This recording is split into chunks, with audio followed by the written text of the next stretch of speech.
number one is Vladimir Putin with nuclear weapons. I don't think he would use them, but if you're asking about a black swan, Vladimir Putin is also somebody who, it wouldn't surprise me if a psychiatrist had a field day with this guy. And I do think that his very aggressive nature and the fact that he does have a nuclear arsenal that could kill the planet is number one. Now, it might be a fraction of 1% that anything comes from this, but this is number one. It's interesting because I do, when I talk to people in the State Department, they say the bear. They call him the bear, right? No, he's a scary guy. And nobody knows. I heard that there's a great story. He has no inner circle, right? Like nobody knows, like with all of our intelligence abilities, we don't actually know what makes the man tick. So it's very small. There's actually a story in the book about a meeting that I had.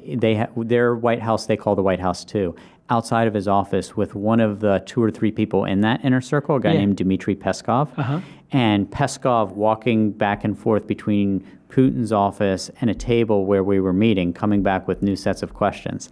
The reason why you hear this from all your friends in the State Department is because he's a legitimately scary guy, and he's a bellicose guy. What does it mean, bellicose? It means he's warlike. He likes war. He likes conflict. He likes sending soldiers across the border. Right. He gets off on this. That's one. Number 2 is Pakistan. And again, see, that's my number 2 too, because they sold nuclear weapons to North Korea and to Iran, and then they denied it. Anyway, go ahead. So that's number 2. I mean, Pakistan. The problem with Pakistan is, it's one of the. I've traveled to almost 100 countries. My assistant did me the disfavor of actually totaling up the travel, and apparently in the last 5 years, it's the equivalent of 25 circumferences of the globe. Wow. And the scary thing about with 3 kids. Yeah, right. Yeesh. You might have to ask my wife about that. Yeah, exactly. She's a saint. Yeah, bless her. The scary thing about Pakistan is that the average person on the street hates you. The average person in the state hates an American. Yes. Yes. And that is rarely the case around the world. No matter what our relationships are with foreign governments, usually the actual citizens don't wish you any harm. Right. But in Pakistan, I think the majority of them would just assume we be dead. And fascinating. And that the combination of that with nuclear weapons scares me. I mean, Osama bin Laden was living a kilometer from the Pakistani West Point. Yeah, I mean, they basically hid him. They hid him. And that would be the equivalent of us hiding Hitler or, Mussolini or something. You're harboring the biggest fugitive of the century. Well, no, not the century, but of our lifetimes. That's right. And so that's number 2. And then number 3, I would say, is ISIS.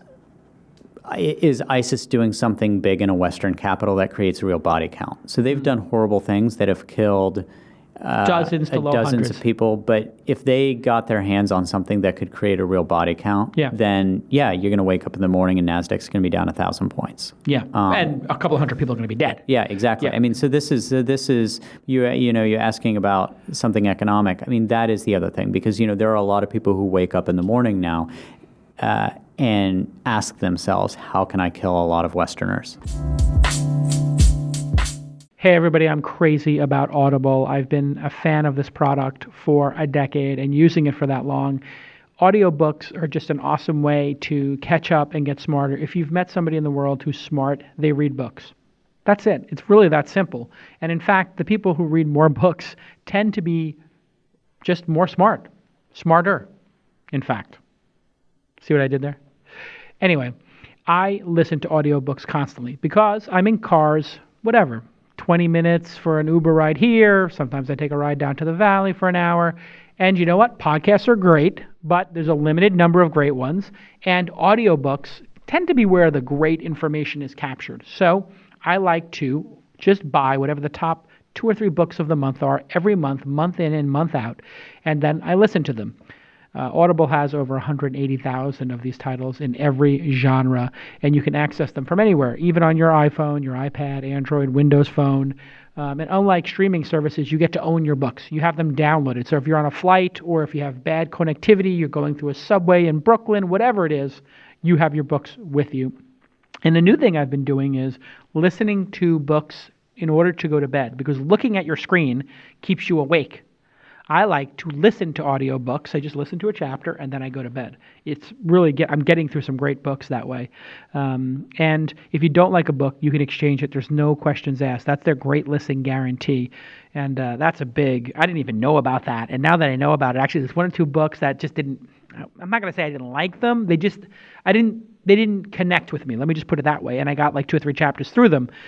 And now I'm going to use this great listen guarantee to get another one. The last time I told you about building great sentences, which was just something I did to improve my own writing, and I really love that book. In fact, that book I'm listening to a second time during my hikes. After dinner, sometimes I go for a little walk around the neighborhood with the dogs. But today I wanted to tell you about a book that I've loved since my childhood that I am now sharing with my child, which is The Hobbit by J.R.R. Tolkien, and it's read by Robert Inglis, I think his name is, and he is so entertaining. And The Hobbit is just such a great book, and he sings in the book, and he uses the different voices for the different dwarfs, and for Bilbo Baggins, and for Gandalf, and all those great characters that we all love. And what's great is, I'll take my daughter on a hike. We go up, we'll do one of these hikes in the headlands and the marina, and in San Francisco in Northern California here, beautiful. And what I did this last weekend was we were listening to The Hobbit, and she loved it so much that we went on the hike, and she said, "Can I keep listening?" And I said, "Actually, you can." I put the phone, I'm not kidding you, in my back pocket.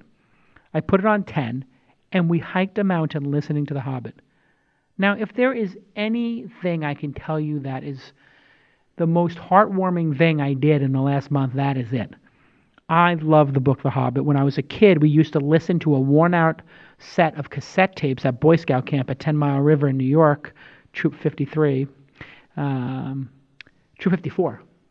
And we would go to Kernigan camp at 10 Mile River, and we'd listen to The Hobbit. That was our treat. After dinner, if we were good that day, we got to listen to an hour of The Hobbit, and now I'm doing it with my daughter on Audible. Go to audible.com/twist, audible.com/twist, and sign up for a 30-day membership.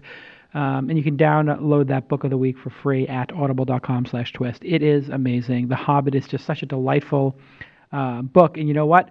She's having me rewind because she loves when the dwarfs sing about breaking Bilbo Baggins' plates and stuff. So we're now replaying certain chapters. We're not even finished with it, but we keep replaying certain chapters because she loves it so much.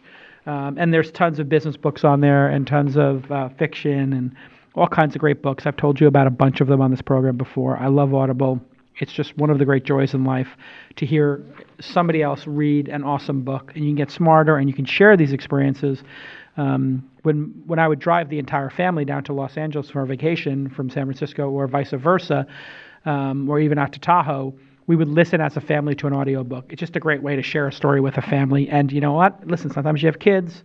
You want to do something that is nourishing and educational and enriching for them. And let's face it, you want them to stop talking and listen. You got 3 kids in the car. It gets a little bit loud. So audible.com/twist. Thanks again to our friends at Audible.